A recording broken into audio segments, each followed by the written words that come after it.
आज बंगाल की सियासत में बड़ी बात हुई है। कोलकाता में ममता बनर्जी और प्रधानमंत्री मोदी के सामने जय श्री राम के नारे लगे। दीदी नाराज हुई और अपना भाषण नहीं दिया, मगर दीदी के गुस्से की एक बड़ी वजह बंगाल की सियासत में मोदी की एंट्री हो सकती है। चुनाव से ठीक पहले दीदी के खेमे में हलचल बढ़ गई है। यह सियासी पारा सिर्फ बंगाल तक सीमित नहीं है। बंगाल के अलावा देश के 4 अलग अलग राज्यों में चुनाव होने हैं। मोदी ने आज असम और बंगाल में मोर्चा संभाला। सियासत के मैदान जंग में मोदी ने आज एक तीर से कई निशाने लगाए हैं। बिना कुछ कहे सब कुछ कह दिया है और 2021 के चुनावी घमासान का ऑफिशियल ट्रेलर भी लॉन्च कर दिया है।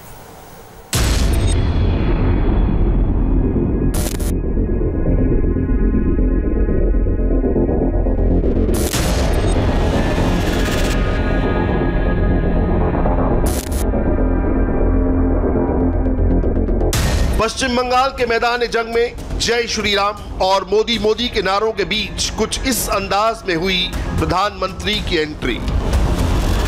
दीदी के गढ़ में पहले मोदी ने हाथों से इशारा दिया, फिर कदम ताल करते हुए लोगों के बीच आकर बीजेपी के चुनावी पराक्रम का ट्रेलर भी दिखाया और लगे हाथों चुनावी घमासान का बिगुल भी बजा दिया।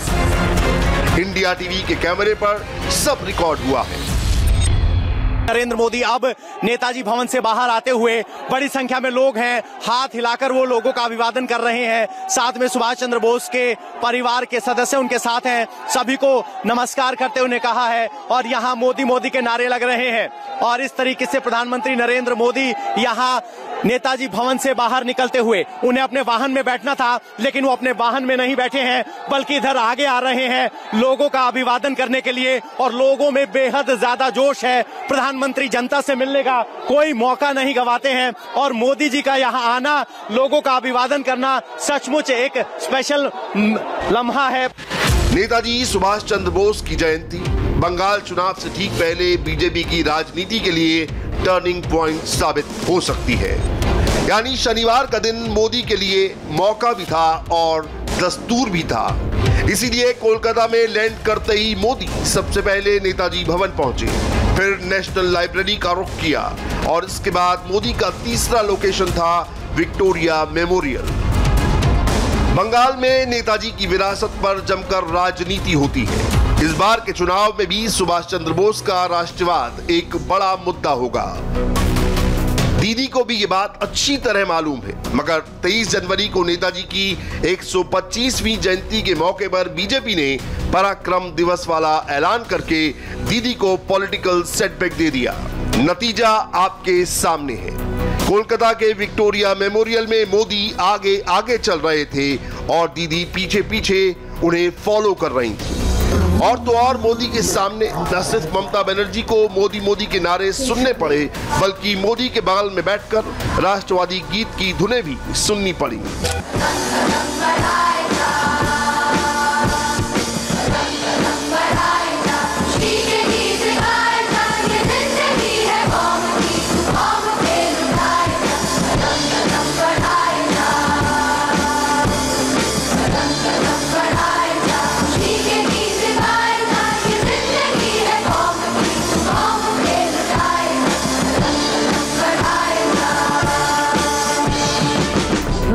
मगर शनिवार को वो हुआ जो शायद दीदी ने कभी सपने में भी नहीं सोचा होगा। ममता के सामने जय श्री राम के नारे लगे और गुस्से में तिलमिलाई ममता बनर्जी ने मोदी के सामने खड़े होकर अपना भाषण देने से ही इनकार कर दिया। आगे बढ़ने से पहले ममता बनर्जी का ये गुस्सा देखिए। अब हम स्वागत करना चाहेंगे माननीय मुख्यमंत्री ममता बनर्जी का मंच पर।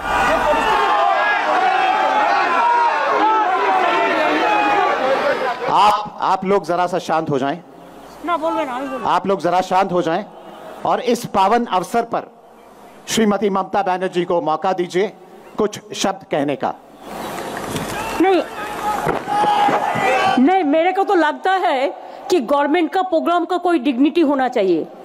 एक गवर्नमेंट का प्रोग्राम है, कोई पॉलिटिकल पार्टी का प्रोग्राम नहीं है। और पॉलिटिकल पार्टी का और गवर्नमेंट का पब्लिक का प्रोग्राम है। मैं तो आभारी हूँ प्रधानमंत्री जी का, कल्चरल मिनिस्ट्री का, कि आप लोगों ने कोलकाता में प्रोग्राम बनाया। लेकिन किसी को आमंत्रण करके, निमंत्रित करके उसको बेइज्जत करना ये आपको शोभा नहीं देता है। मैं फिर आप लोगों को कहेंगे, यही on protest of that I am not telling anything. जय हिंद, जय बांग्ला।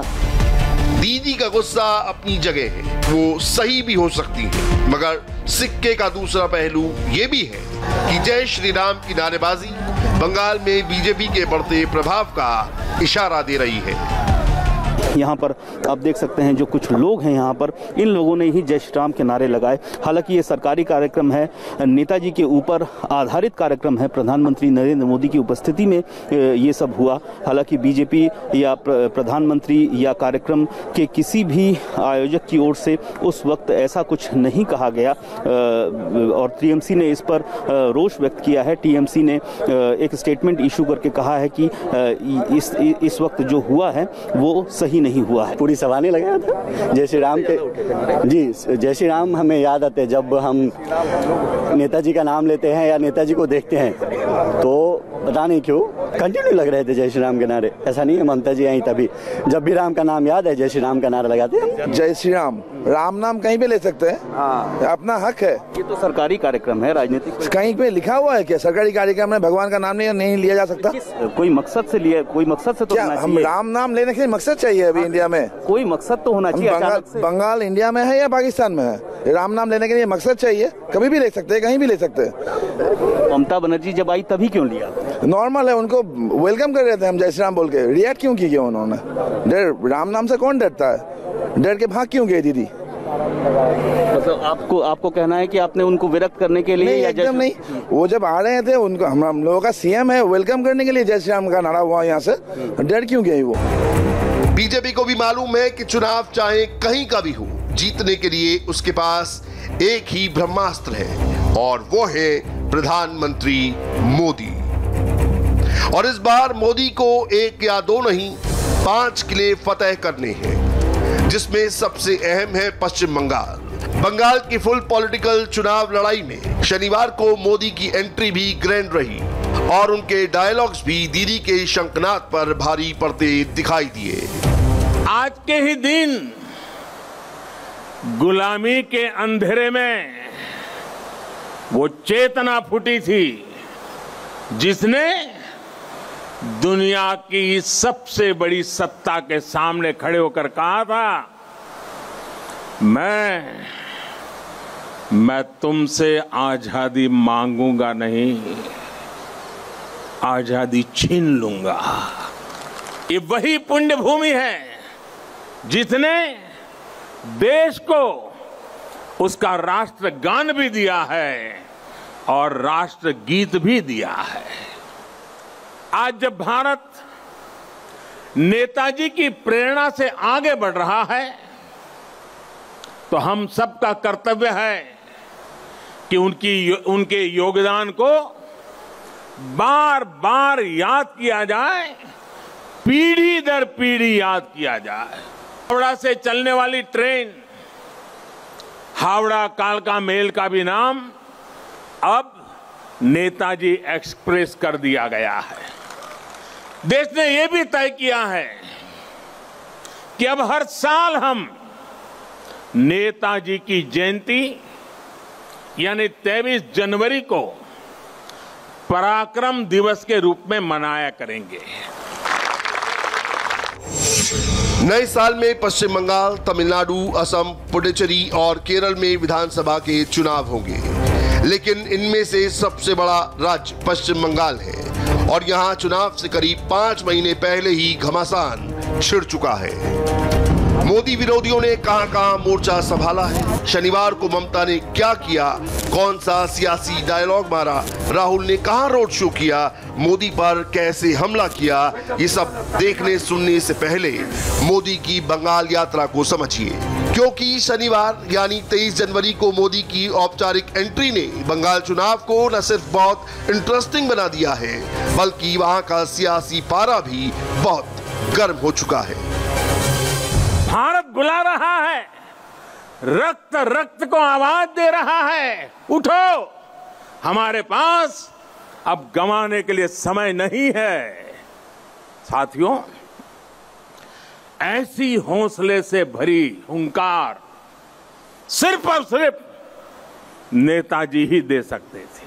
उन्होंने ये दिखा भी दिया कि जिस सत्ता का सूरज कभी अस्त नहीं होता, भारत के वीर सपूत रणभूमि में उससे भी परास्त कर सकते हैं। विक्टोरिया मेमोरियल में मंच पर खड़े होकर प्रधानमंत्री मोदी वैसे तो नेताजी सुभाष चंद्र बोस की वीरगाथा देश को सुना रहे थे, मगर संकेतों की भाषा समझने वाले यही कहेंगे कि इशारों इशारों में मोदी बंगाल के चुनावी नतीजों का पूर्वानुमान कर रहे थे। बात चाहे नेताजी से जुड़ी फाइल्स की हो या फिर आजाद हिंद फौज को दिए सम्मान की हो, मोदी ने सब कुछ गिना डाला। दीदी मंच पर मौजूद थी और सब कुछ सुनने को मजबूर थी। नेताजी से जुड़ी फाइलें भी हमारी सरकार ने सार्वजनिक की।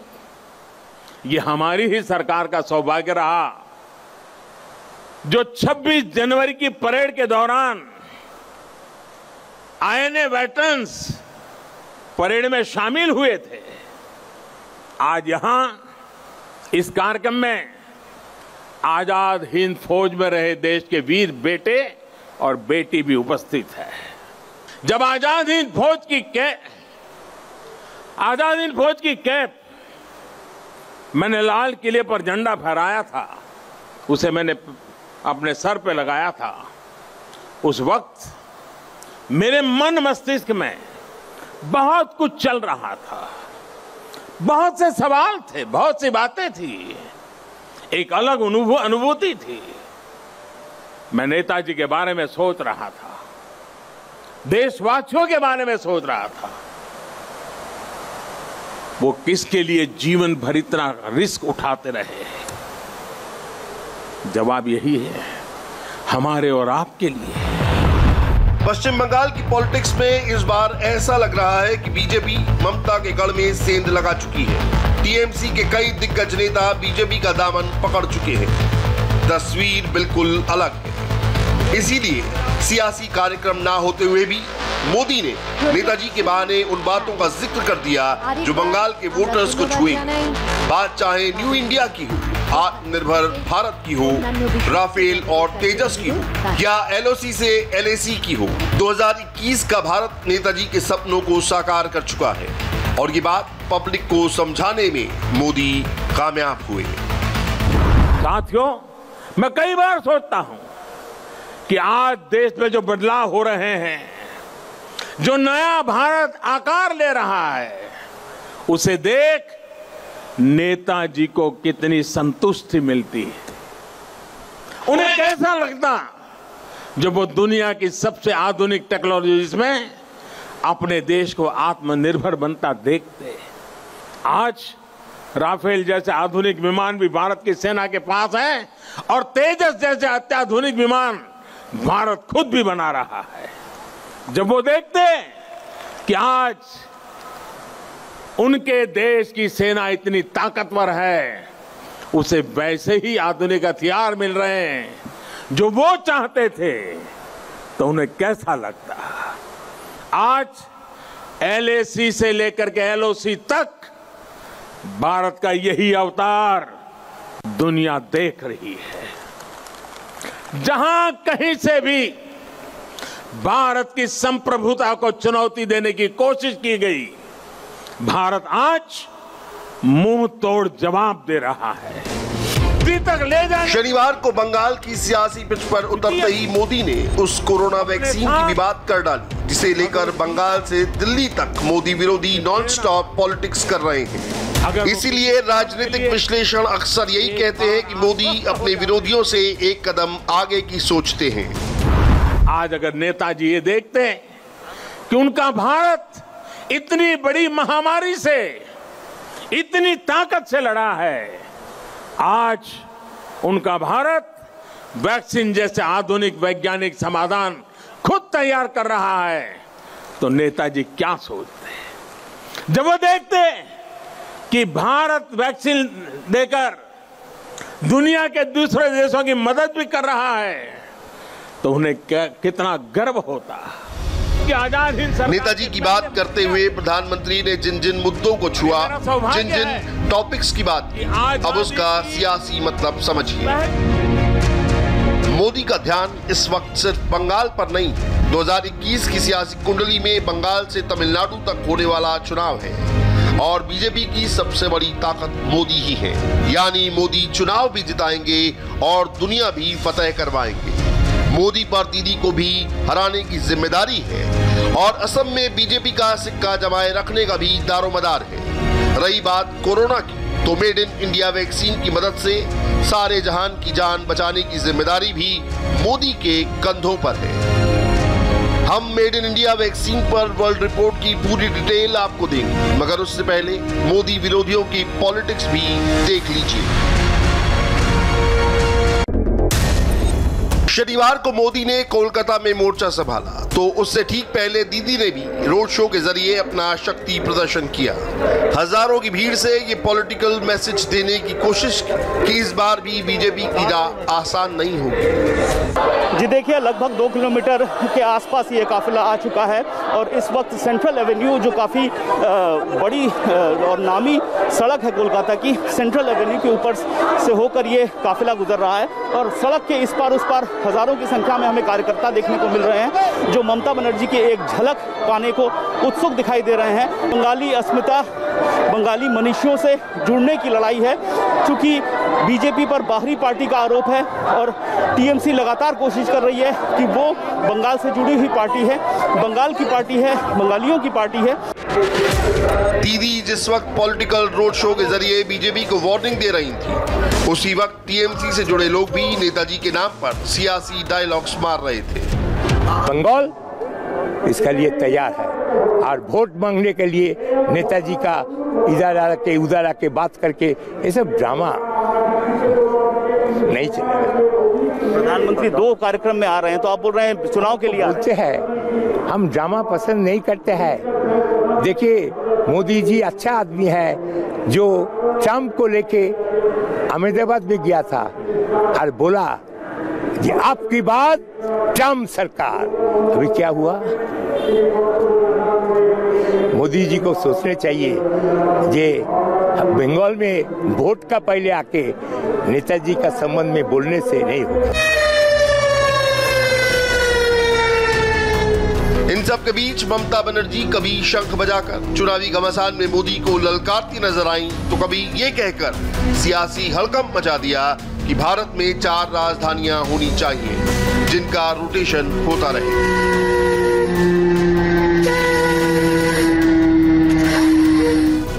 নেতাজি সুভাষচন্দ্র বোসের কয়েকটি কথা আমি সেন্ট্রাল গভর্নমেন্টকে আবার বলবো। ভারতবর্ষের রাজধানী, ভারতবর্ষের 4টে প্রান্তে, একটা দক্ষিণ, একটা উত্তর, একটা পূর্ব, একটা নর্থ ইস্টার্ন করা উচিত বলে আমি মনে করি। একটা রাজধানী কেন থাকবে? 4টে থাকবে। আর ত্রিভঙ্গি চেঞ্জ করতে হবে।